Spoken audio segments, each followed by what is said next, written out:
Assalamualaikum, selamat menyaksikan perayaan Muludan di makam Kampung Sempuk Ramat. Mohon ditonton sampai selesai, agar tidak ada kesalahpahaman, dan jangan lupa like, komen, subscribe dan bagikan untuk mendukung pengembangan channel ini. Terima kasih.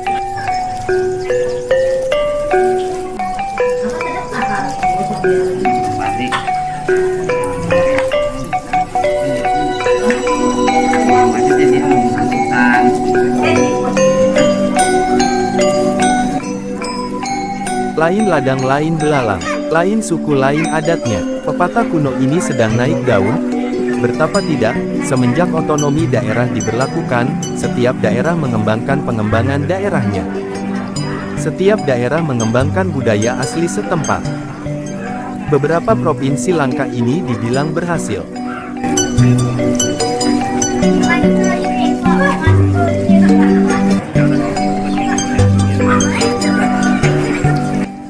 Salah satunya, Sempuk Ramat. Sempuk Ramat adalah nama kampung yang terletak di daerah Cikarang, Bekasi. Posisi kampung tersebut dikelilingi kawasan industri Jababeka. Perlu diketahui, Sempuk terbagi beberapa wilayah, salah satunya Sempuk Ramat. Tak lepas dari itu, Kampung Sempuk Ramat menyimpan banyak keunikan ragam budaya, misalnya seni topeng, barong, dan yang paling sakral tradisi Muludan. Tradisi ini diadakan setiap tanggal 14 bulan Mulud. Tradisi ini adalah warisan turun-temurun yang masih dilestarikan hingga saat ini. Masyarakat bergotong royong, bahu-membahu untuk terselenggaranya acara tradisi ini. Berkumpul di makam keramat, berdoa bersama, mengadakan sedekah, dengan diiringi tahlilan, bersolawat kepada Nabi Agung, Nabi Muhammad Shallallahu Alaihi Wasallam. Inilah wujud syukur masyarakat Kampung Sempuk Ramat kepada Allah Subhanahu wa Ta'ala, berkat rahmatnya kita hidup di kampung ini. Kalau kita lihat dari segi kebaikannya, ini adalah kearifan lokal yang bisa jadi kedepannya akan menjadi cagar budaya, sekaligus akan memajukan ekonomi daerah. Oleh karena itu sudah sepatutnya, para masyarakat Kampung Sempuk, tokoh pemuda, tokoh adat, dan tokoh agama, bersatu saling asih dan asuh, untuk melestarikan tradisi budaya ini, sekaligus menata dengan mengedepankan nilai-nilai agama Islam, dan sesuai dengan ajaran Rasulullah Shallallahu Alaihi Wasallam. Terima kasih atas dukungannya, mohon maaf bila ada kesalahan. Wassalamualaikum warahmatullahi wabarakatuh.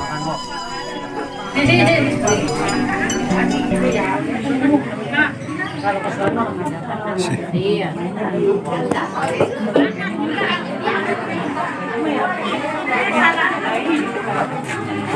Jangan kan entok Hei, apa di? Iput, ayo bangun ke bakal sono. Assalamualaikum.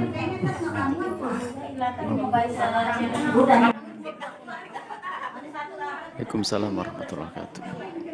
Di dalam memahami masalah al-'adatu muhakkamatun, ada dua. Yang pertama, al-'adah muhakkamatun, agar adah muhakkamah, sebuah kebiasaan tradisi akan dilegalkan dan akan menjadi seperti hukum, dibenarkan. Yang satu lagi al-'adah muhakkamah, artinya yang kedua adalah adah, kebiasaan, biarkan berjalan begitu saja, tidak ada sangkut pautnya dengan hukum. Dua-duanya cuman biasanya dinukil oleh pakar ahli usul fikih atau qawaid usuliyah, qawaid fikhiyah. Masalah adah muhakkamah adalah bagaimana kita jika masuk satu kaum, di situ ada sebuah kebiasaan. Bagaimana dengan kebiasaan itu adalah jangan melawan, jangan rusak. Sebab tarkul adah adawah. Kalau orang meninggalkan sebuah kebiasaan itu menjadi peperangan. sehingga dikukuhkan sudah, terapkan saja kebiasaan tersebut. Cuman di situ ada rampunya. Adah muhakkamah itu baru akan bisa kita langsungkan, kita lestarikan kalau catatannya adalah tidak bertentangan dengan syariat. Itu catatannya. Kalau bertentangan dengan syariat ya nggak bisa, harus dipangkas.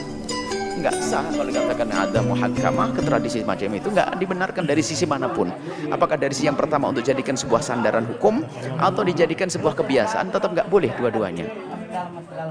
Jadi nggak ada muhakkamah itu adalah sebuah kebiasaan yang terjadi di satu masyarakat yang tidak bertentangan dengan syariat, maka awas, hati-hati, jangan kau lawan.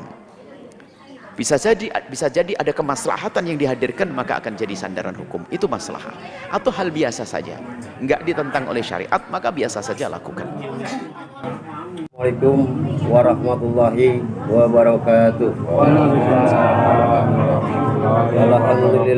Alhamdulilladzi fadara biqal hisar wa asyhadu an la ilaha illallah wa la syarika lahu wa asyhadu anna sayyidana Muhammadan abduhu wa rasuluhu sallallahu alaihi wasallam.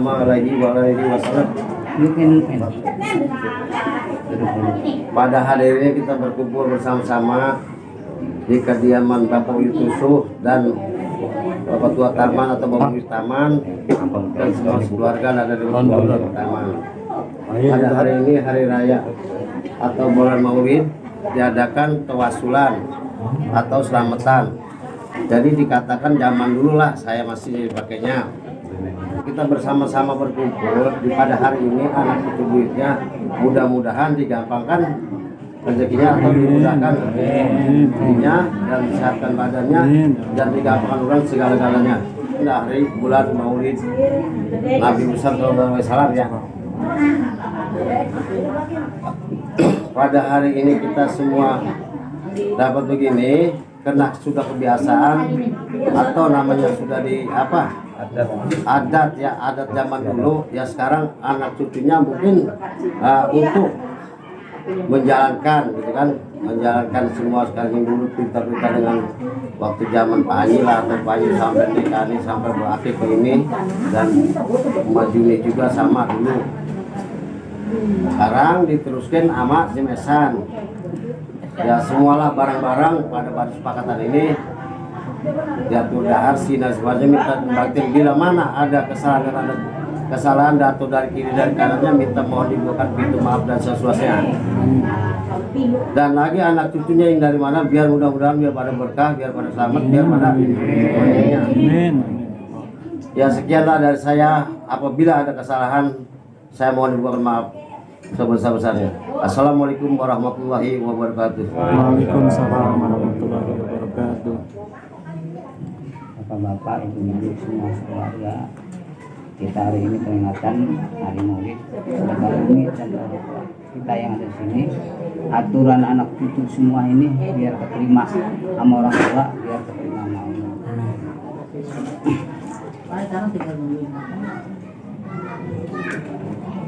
Ya,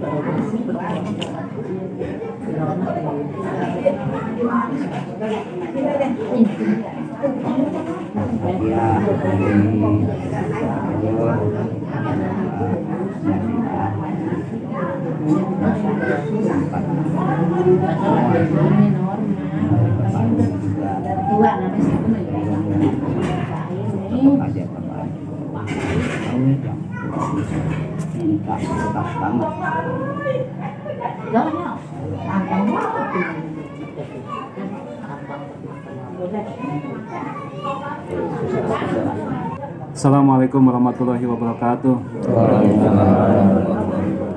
Alhamdulillah, puji syukur pada Allah, salawat dan salam tetap kita aturkan kepada junjungan Nabi kita Nabi Muhammad Sallallahu Alaihi Wasallam.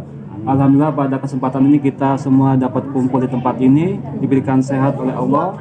Dan pada kesempatan ini adalah acara tahunan kita, yaitu acara adat kita. Untuk itu kita semua mari baca Fatihah, sholawat kepada Kanjeng Nabi, dan kirim doa kepada almarhum khususan yang ada di makam ini, yaitu buyut kita.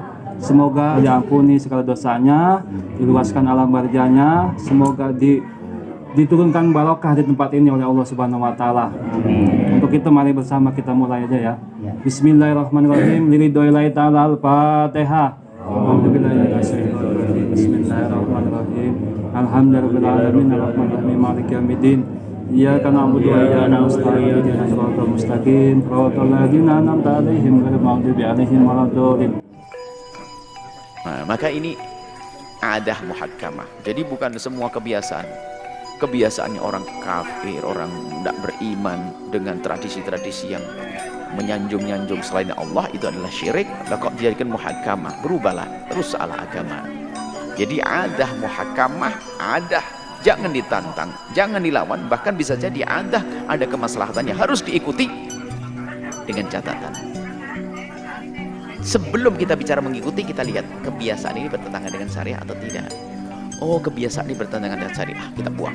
Kalau kebiasaan tidak bertentangan dengan syariat, baik. Selagi kebiasaan itu tidak bertentangan dengan syariat, maka ketahuilah, jangan kau lawan. Dan jika ada maslahatnya, akan jadi sandaran. Harus dipatuhi, bahkan harus dilestarikan. Seperti itu. La ilaha illallah hayyul mawjud. La ilaha illallah hayyul baq.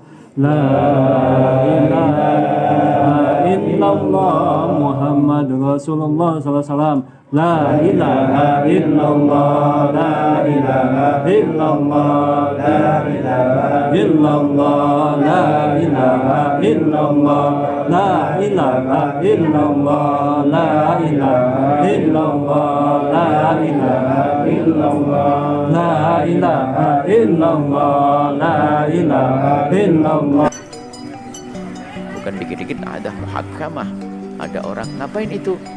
Kita sudah biasa setiap sore Ahad, malam Ahad, kita laki perempuan kumpul di sini. Itu kebiasaan dari nenek moyang kita. Oh bagus, saya ikut. Al-adah muhakkamah. Kacau ini. Yang ini sudah melanggar syariat, yang nggak boleh diikuti. Kecuali ada perkumpulan di satu ini. Ini perkumpulan apa ini? Dia punya perkumpulan setiap menjelang setiap Sabtu sore. Mereka pada berkumpul di sini ya, saling memberi makanan. Kemudian subhanallah kebiasaannya baik. Anak laki-lakinya di sana, anak perempuan di sini kumpul lah. Untuk apa? Ya hanya kumpul makan-makan saja. Kebiasaan memberi makan. Jadi setiap menjelang libur itu mereka berpikir, saya punya makanan apa yang bisa aku berikan kepada tetangga. Jadi setiap hari ke tempat tersebut kumpul. Ini laki-laki sendiri, ini perempuan sendiri, tukar makanan. Oh, nah ini kebaikan. Sudah kalau begitu dikukuhkan ini boleh, karena tidak bertentangan dengan syariat. Bahkan di situ ada masalah untuk silaturahim, untuk bertemu hati, misal. Dan masih banyak kisah adah-adah yang muhakkamah, yang dikukuhkan oleh hukum, sehingga menjadi pijakan di dalam menjalani hidup baik individu atau bermasyarakat. Wallahu a'lam.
apa namanya, ngafal, pemuludan apa bahasanya? Kalau di sini Muludan. muludan. Muludan. Ya. Kita nanti di sana berdoa apa namanya, ziarah apa tahlil atau Nah, di bagaimana? sana tawasul. Tawasul. Berwasilah Pada pada wali-wali Allah. Siap. Fatihah, gitu kan. Tapi malam ini juga dia di situ ada tanggapan juga ya? Di situ ada Ada. hiburan Iya. tradisi Simpuk Rahmat. Iya. Itu ada wayang kulit Ya itu mah tradisional ya. tradisi. Adat tradisi ya. Adat kita. Tapi yang pastinya mah kita berdoa di situ ya. Betul sekali. Mendoakan almarhum kita, Siap. sesepuh kita yang Siap. lebih dahulu melalui kita. Gitu. Oke. Kita kirim doa, kirim Fatihah. Iya. Semoga doa kita diterima Siap, siap, siap. dan sampai. Artinya tetap kita apa ya, nggak melenceng lah ya. Pada dasar itu, tetap syariat Islam kita tegakkan. Oke, siap. Sekarang kita dipimpin sama Ustadz siapa ini? Insya Allah nanti Pak Ustadz Abdullah Iya. Tawasul, Sip. ya kan, salawat, zikir, dan doa. Biasa. Udah tuh kalau gitu mah udah Siap, malam ini kalau ya. gitu. Karena waktu juga ya. Ya udah Pak Ustadz. Ya udah Pak Ustadz, ayo. Oh udah, ya. Assalamualaikum warahmatullahi wabarakatuh. Wayang merupakan kesenian asli dari Indonesia yang berkembang pesat di Pulau Jawa dan Bali. Organisasi Pendidikan, Keilmuan dan Kebudayaan PBB dan UNESCO telah menetapkan wayang dalam daftar warisan pusaka dunia pada tanggal 7 November 2003 silam. Sejak saat itulah tanggal 7 November diperingati sebagai Hari Wayang Dunia. Lantas, bagaimanakah sejarah munculnya wayang di Indonesia? Dihimpun dari solopost.com dari britannica.com, wayang berasal dari bahasa Jawa yang berarti bayangan. Hal itu disebabkan karena pertunjukan wayang klasik ditonton dari bayangan wayang yang dimainkan oleh seorang dalang. Ada pula yang menyebut kata wayang berasal dari kalimat mahyang yang berarti jalan menuju yang maha tinggi, yaitu roh, dewa, dan Tuhan. Kesenian wayang biasanya dimainkan oleh seorang dalang yang menjadi narator diiringi dengan alunan musik gamelan serta tembang yang dinyanyikan oleh para sinden. Menurut beberapa sumber sejarah, kesenian wayang yang muncul pertama kali adalah wayang kulit pada abad ke-10. Sampai saat ini budaya wayang terus berkembang, bukan hanya sebagai sarana hiburan, wayang juga dimanfaatkan sebagai sarana dakwah, pendidikan, dan pemahaman filsafat. Dirangkum dari javaisbeautiful.com dalam sebuah disertasi berjudul Bisrek to the Kennis van het Javaanse Toneel pada tahun 1897 di Leiden, Belanda. G.A.J. Hasseu menuliskan wayang adalah budaya Jawa. Ia menulis jenis wayang pertama kali dibuat dengan cara linuklir walulang atau diukir dari kulit, yang saat ini kita kenal sebagai wayang kulit. Ada dua pendapat yang menerangkan tentang sejarah wayang. Pendapat pertama menyatakan bahwa wayang lahir di Jawa, khususnya daerah Jawa Timur. Para ahli yang menyatakan pendapat ini yaitu Hasseu, Brendels, Katz, Tense, dan Gruyot. Mereka beranggapan seni wayang sangat erat kaitannya dengan kondisi sosial, budaya, serta agama orang Jawa. Mereka menyebut tokoh Punokawan, yakni Semar, Garing, Petruk, dan Bagong berasal dari Jawa dan hanya ada di cerita wayang Indonesia. Assalamualaikum ya Habiballah. Assalamualaikum ya Habiballah. Assalamualaikum ya Nabi Allah. Assalamualaikum ya Nabi Allah. Assalamualaikum ya Rasulullah. Assalamualaikum ya Rasulullah. Sedangkan pendapat kedua dari Pascal, Hiding, Kromponsen, Gonsling, dan Rases menyatakan kesenian wayang datang dari India. Kesenian wayang berkembang di Indonesia lantaran dibawa oleh para pedagang dari India yang beragama Hindu. Namun sejak tahun 1950-an, berbagai literatur menegaskan bahwa wayang merupakan budaya asli masyarakat Jawa. Kendati banyak perbedaan pendapat di antara para cendekiawan dan budayawan terkait sejarah wayang, mereka semua bersepakat bahwa wayang adalah budaya asli Indonesia. Menurut Sri Mulyono dalam bukunya Simbolisme dan Mistikisme dalam Wayang, pada tahun 1979, wayang sudah ada sejak zaman Neolitikum, yakni pada tahun 1500 sebelum Masehi, jauh sebelum agama dan budaya asing masuk ke Indonesia. Pendapat ini disandarkan pada tulisan Robert van Heyne-Galderen pada Prehistoric in the Netherlands Indie pada tahun 1945 dan tulisan Heyding di Encyclopedia Indonesia.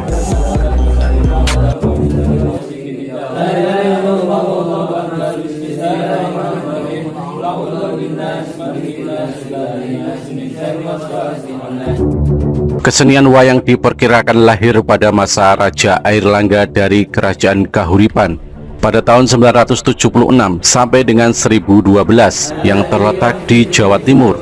Hal itu ditunjukkan dengan sebuah prasasti yang ditemukan pada masa pemerintahan Raja Airlangga.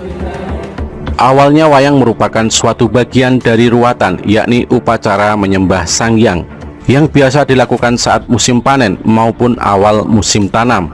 Upacara itu dilakukan dengan harapan agar terhindar dari segala musibah. Kesenian wayang mulai berkembang saat agama Hindu masuk ke Indonesia. Di awal abad ke-10, cerita Ramayana Kakawin ditulis pada masa Raja Dyah Balitung dari Kerajaan Mataram kuno. Cerita ini diadaptasi dari kisah Ramayana karya Walmiki dari India. Para penyair Jawa lantas menulis kembali kisah tersebut dengan sisipan falsafah Jawa, seperti kisah Arjuna Wiwaha Kakawin yang ditulis Empu Kanwa dan Baratayuda Kakawin yang ditulis Empu Sedah dan Empu Panulu. Karya-karya mereka itu pun ditulis pada periode Raja Jayabaya dari Kerajaan Kediri. Pada masa Kerajaan Majapahit, wayang mulai berkembang dengan kisah lain di luar Ramayana dan Mahabharata. Selanjutnya pada awal abad ke-15, agama Islam yang mulai masuk dan berkembang ke Indonesia berpengaruh besar terhadap kesenian wayang.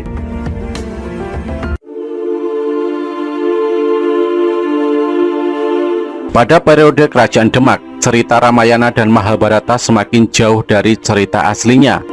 Para wali songo memakai wayang sebagai sarana menyampaikan ajaran Islam, seperti yang pernah dilakukan salah satu wali, yaitu Sunan Kalijaga. Dalam kisahnya, Raden Mas Syahid merupakan nama kecil Sunan Kalijaga yang lahir pada tahun 1450 Masehi di Tuban, Jawa Timur. Ia merupakan putra seorang bupati Tuban bernama Tumenggung Wilatikta. Sunan Kalijaga adalah murid dari Sunan Bonang. Dalam menyebarkan agama Islam, cara pendekatan yang dilakukan Sunan Kalijaga dengan memakai sarana kesenian dan kebudayaan. Sebelum menjadi penyebar agama Islam, Raden Mas Syahid saat remaja sering melakukan tindakan kekerasan, berkelahi hingga merampok. Raden Mas Syahid membongkar gudang kadipaten dengan mengambil bahan makanan dan membagi-bagikannya kepada orang-orang yang memerlukannya dengan cara diam-diam. Saat diintai oleh penjaga keamanan kadipaten, Raden Mas Syahid tertangkap basah, kemudian dibawa dan dihadapkan kepada ayahnya, yakni Adipati Tumenggung Wilatikta. Tindakan yang dilakukan Raden Mas Syahid membuat ayahnya malu dan mengusirnya. Namun Sunan Kalijaga tetap melakukan tindakan tersebut. Hasil tetap dibagi-bagikan ke masyarakat miskin. Saat berada di hutan Jatiwangi, Raden Mas Syahid bertemu dengan Sunan Bonang saat dibegal dan merampas tongkatnya. Saat menjalankan aksinya, Sunan Bonang menasihati dan membuat Raden Mas Syahid sadar. Akhirnya sadar dan belajar dari Sunan Bonang. Ia pun kemudian menjadi murid Sunan Bonang dan menjadi salah satu wali yang menyebarkan Islam di Pulau Jawa. Raden Mas Syahid banyak belajar ilmu dari Sunan Bonang, seperti kesenian, kebudayaan, belajar kesusastraan Jawa dan pengetahuan falak. Tidak hanya itu, tapi juga ilmu-ilmu rohaniah dalam ajaran agama Islam. Modal dakwah yang dilakukan Sunan Kalijaga dengan pendekatan lewat kesenian dan kearifan lokal. Sunan Kalijaga terlebih dahulu mempelajari watak dan budaya penduduk sekitar. Kalau mereka adalah tatanan masyarakat yang mudah lari jika dipaksa untuk mengikuti sesuatu yang baru bagi mereka, tetapi mereka suka dengan kesenian, keramahan, dan nilai-nilai luhur yang serupa. Tidak hanya itu saja yang dijadikan Sunan Kalijaga sebagai media dakwah. Sunan Kalijaga juga merancang pendekatan yang sesuai dengan penduduk Jawa, yaitu akulturasi budaya dengan menyisipkan nilai-nilai Islam ke dalam segi-segi budaya lokal. Ia juga menyumbangkan ide seperti perencanaan alat-alat pertanian, desain pakaian, permainan tradisional untuk anak-anak, hingga musik gamelan. Banyak karya-karya yang sudah dibuat Sunan Kalijaga yang dijadikan media berdakwah di masyarakat. Bahkan hingga saat ini masih sering dilakukan dan diajarkan di masyarakat serta tersebar di wilayah Indonesia. Seperti tembang lir-ilir yang masih diajarkan di masyarakat, khususnya masyarakat Jawa. Saat berdakwah dengan menggunakan wayang kulit, Sunan Kalijaga mengganti cerita wayang yang sebelumnya tentang Ramayana dan Mahabharata dari cerita ajaran Hindu, diubah dengan memasukkan cerita-cerita Islam. Bentuk wayang juga diubah, di mana mengubah dari bentuk manusia menjadi bentuk kreasi baru yang mirip karikatur. Contohnya, orang yang menghadap ke depan diukir dengan letak bahu di depan dan di belakang. Tangan wayang kulit dibuat panjang hingga menyentuh kakinya. Meski menghadap ke depan, matanya dibuat tampak utuh. Sunan Kalijaga berperan penting dalam membentuk karakter Islam di Jawa, bahkan Nusantara yang lentur, toleran, dan penuh kearifan. Terlepas dari mitos atau legenda yang menyertai, Sunan Kalijaga telah meletakkan dasar-dasar kehidupan masyarakat yang harmonis, produktif, dan kreatif. Dari tangan Sunan Kalijaga tumbuh wajah Islam kultural, moderat, lentur, dan menyerap beragam ekspresi budaya lokal. Bukan hanya lakon wayang dan tembang lir-ilir, tradisi tahlilan, sulukan, sedekah bumi, hingga arsitektur masjid yang bernuansa Jawa juga kerap dikaitkan dengan spirit dakwahnya. Para wali itu menyisipkan berbagai nilai ketuhanan, serta memasukkan tokoh Nabi dalam setiap cerita wayang yang disampaikannya. Mereka juga mengkarakterisasi raja-raja Majapahit, seperti kisah Panji dan Damarwulan dalam cerita wayang. Wayang kini kian dikenal. Beberapa jenis wayang juga dikembangkan untuk memperkaya khasanah dunia perwayangan. Beberapa contoh wayang tersebut misalnya wayang golek, wayang kulit, wayang kayu, wayang orang, wayang rumput, dan wayang motekar. Sampai saat ini cerita wayang di Indonesia mengalami berbagai perkembangan.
Jangan rawat